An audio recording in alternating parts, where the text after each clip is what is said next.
Well, good morning. This is Brother Peter with Tidbits from the Word. I'm out in my wife's flower garden again this morning. Such a beautiful day. The sun's come up. The birds are out.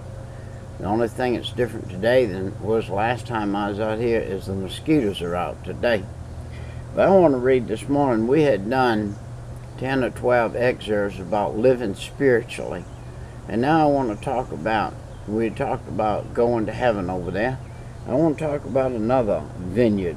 And this one here is in chapter 20 of the book of Matthew, and Jesus is talking here. It said, "For the kingdom of heaven is like unto a man that is a householder, which went out early in the morning to hire laborers for his vineyard." This is a man that owned a vineyard. He went out early in the morning and hired laborers to work in his vineyard. And it said, and when he had agreed with the laborers for a penny a day, he sent them into the vineyard. And then in verse 3, and when they went out on the third hour of the day, he saw others standing in the market. And as he saw them, he said unto them, Go ye also into my vineyard, and whatsoever is right I will pay you. And they went, therefore, into his vineyard. Now he didn't make no deal with them on the money. He just said, I'll treat you right. And then again he went out about the 6th hour of the day and did likewise, same thing. He went out again on the 11th hour and did the same thing. So, and they say unto him, Because no man hath hired thee, and he went out again, and saith unto them, Well, go ye also into my vineyard, and I'll pay you right what you receive. And then in verse 8, and when evening was come, and the Lord of the vineyard said unto his steward, Call the laborers, and give them their hire, being from the last to the first. In other words, the last one he hired came in first. You know, there's a scripture in the Bible said, He who is last shall be first. And what he was talking about there is God can put you first if you're the last in. And but look at the first verse here that we read in 20.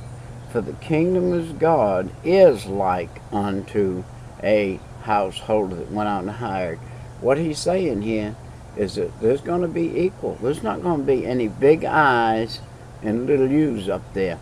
You remember when the disciples were with Jesus, and Jesus was in the Garden of Gethsemane, and Moses and Elijah appeared in them. That you remember the sons of Zebedee, sons of thunder, said to Jesus, James and John, let us build a tabernacle, or let us stand one on one side and one on the other of you. And Jesus said, you don't know what you ask.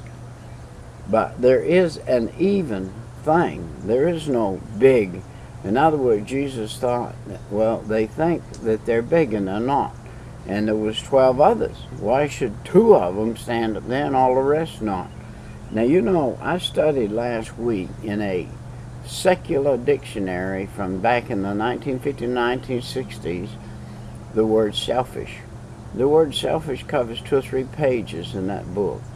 And these were self-centered men that he had hired here. But when you become a Christian now, if you're called into the kingdom of heaven, you need to do away with that self. But we're going to see self come up in this scripture in a few minutes. It's so when the evening came, the Lord of the vineyard said unto the steward, Call the laborers and give them their hire, beginning with the last verse.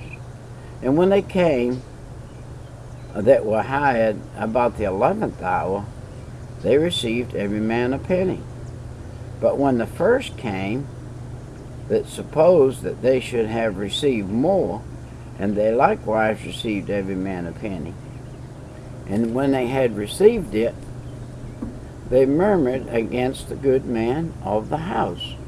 Now, here's the good man. He's treated them right.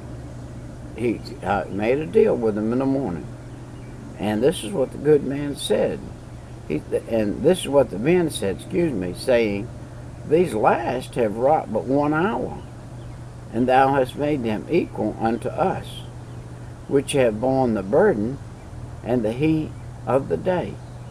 You know, that's like the church today. The church. that I go to, the group that I go to. I am the church. We are the church. When we go in the building, we're gathered as a church in a building. But when we're all gathered in there, there are some that just came in, some that just got saved. But you know, they sit in the same pews. They sit on the padded pew. They soak up the same heat and air. They sing from the same songbook. They enjoy the same things. When we have a meal down at the church, they come in, they eat, they enjoy the eating. Everybody enjoys everything all the same. Some, like myself, have been there 28, 30 years. Do I begrudge a man that's been there 1 hour to come down and eat with me the same thing? As a matter of fact, no. I go out and get others and encourage them to come eat and show them how a group and a family can work together and not have any isms or schisms or no jealousy because another man came in and he's receiving the same good thing the first man did. And this is a picture today of many churches. They would say, well, he doesn't have any seniority here. Yes, he does. If he's gone, he's got the same seniority you got. I don't care if you've been there 28 years and he's been there 28 minutes. If he joined and he's a Christian, he's a full-fledged brother, and a full-fledged brother is a full-fledged brother. There's no such a thing as a part brother or a half brother in the church. You're either all the way in or you're all the way out. You're either a sheep or a goat. You're one or the other. All right, verse 12. All right, he said, these last have wrought but 1 hour. Verse 13. But then the good man in the house answered. He said, but he answered unto one of them and said, listen to what he said to him. The very first word. Jesus was nice. Jesus was polite. Jesus is not an arrogant person. He's not like we are. And so was the good man of this house. He said, friend. He called him friend. Right then, that man was being an enemy. He was stirring up trouble. There's a line of people fixing to collect a penny, and they're all going to get murmuring and griping and everything else because this man said, man, they didn't work as much time as we did. And the good man of the house said, do I do thee any wrong? Didn't you agree with me for a penny? And in verse 14, take that, then, that is thine, and go thy way. I will give unto the last, even as unto thee. And he said, I'm going to give everybody the same. The last guy that came in, the first guy that came in. And I'm telling you, when you get saved, my friend, if Jesus blew his trumpet and came right now and you just got saved, you leaving in that crowd. And you're going to be the last guy in, the first guy out. And so when that trump sounds, and it said, is this not lawful for me to do what I will with my own? Is thine eye evil, because I am good? So the last shall be first, and the first last. For many be called, but few chosen.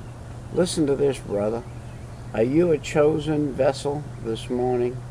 Are you a called vessel this morning? Many are called, but few are chosen. Are you chosen to do a special work?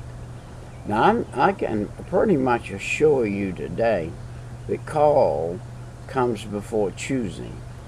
Even though there were some that were chosen, like Paul the Apostle was Saul, he was chosen to fulfill the writing of the 13 books he wrote. He was chosen to fulfill the ministry that he had.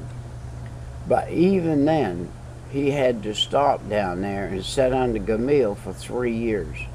He had to prove his calling before he became a chosen vessel, a proven chosen vessel. Now, he was chosen from beginning. Jesus chose him.